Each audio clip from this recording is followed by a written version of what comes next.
আসসালামু আলাইকুম বন্ধুরা, কেমন আছেন? আশা করছি আপনারা সকলেই ভালো আছেন আর আল্লাহর রহমতে আমিও ভালো আছি। আজকে একটি নতুন পদ্ধতিতে মাছ ভাজা রেসিপি করব। আশা করছি আপনারা আমার রেসিপিটি প্রথম থেকে শেষ পর্যন্ত দেখতে থাকবেন আর বেশি বেশি করে লাইক করবেন, কমেন্ট করবেন, অবশ্যই আমার চ্যানেলটিকে সাবস্ক্রাইব করবেন। তাহলে বন্ধুরা রেসিপিতেই চলে যাই। আর একটি কথা, যে এই রেসিপিটি আপনারা অবশ্যই বাড়িতে একবার হলেও বানাবেন, খুবই সুন্দর আর কি খেতে। তাহলে বন্ধুরা আমি চলে এসেছি, এখানে আমি দুটো মাছ নিয়েছি আর ভালোভাবে পরিষ্কার করে ধুয়ে নিয়েছি আর মাঝখান থেকে একটু চিড়ে চিড়ে নিয়েছি যাতে মশলাগুলো ভিতরে যায়।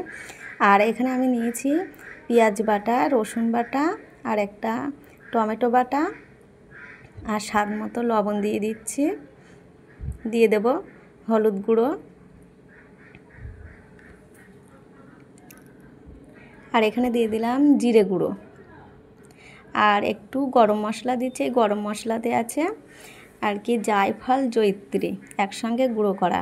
আর আমি একটু দিয়েছি শুকনো লঙ্কার গুঁড়ো আর দিয়েছি লেবুর রস, দিয়ে হাত দিয়ে সুন্দর করে মেখে নিতে হবে। এটি অবশ্যই হাত দিয়ে করলে বেশি ভালো হয়, সুন্দর করে মাখানো যায়। আর এই যে চেরা চেরা আর কি আছে মাছের ভিতরে, মাছের পেটের ভিতরে এই মশলাগুলো ভালোভাবে হাত দিয়ে এরকমভাবে ঢুকে ঢুকে দিতে হবে, তাহলে খেতে বেশি ভালো লাগবে। এটা মাখিয়ে আমি আধা ঘন্টার জন্য একটু রেস্টে রেখে দেব।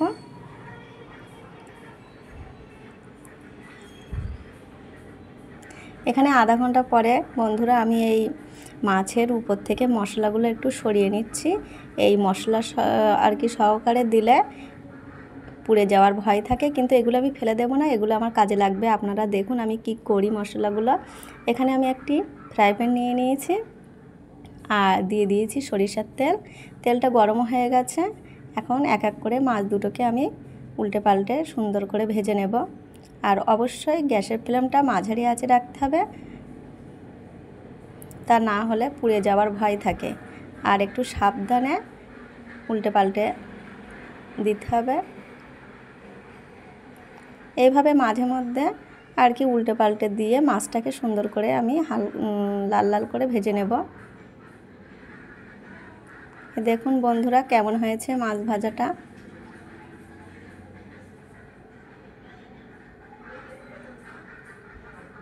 এখানে কিন্তু মোটামুটি আমার মাছ ভাজাটা রেডি।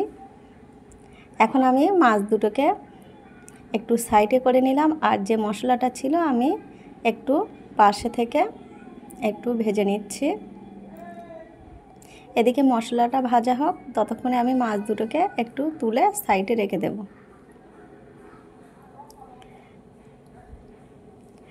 এদিকে আমি মাছ দুটোকে তুলে নিলাম আর ভালোভাবে মশলাটা আমি ভেজে নিচ্ছি। এই মশলাটা কিন্তু খেতে খুবই দারুণ।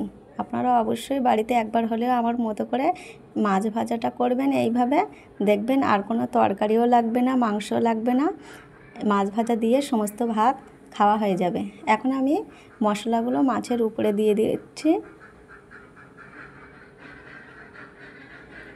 বন্ধুরা তাহলে আজকের রেসিপিটি আমার এই পর্যন্ত, আবার পরে ভিডিওতে দেখা হবে। ততক্ষণে সকলে ভালো থাকবেন আর অবশ্যই আমার চ্যানেলটিকে সাবস্ক্রাইব করবেন। ভালো লাগলে লাইক করবেন আর কমেন্ট করে জানাবেন আমার রেসিপিটি কেমন হয়েছে।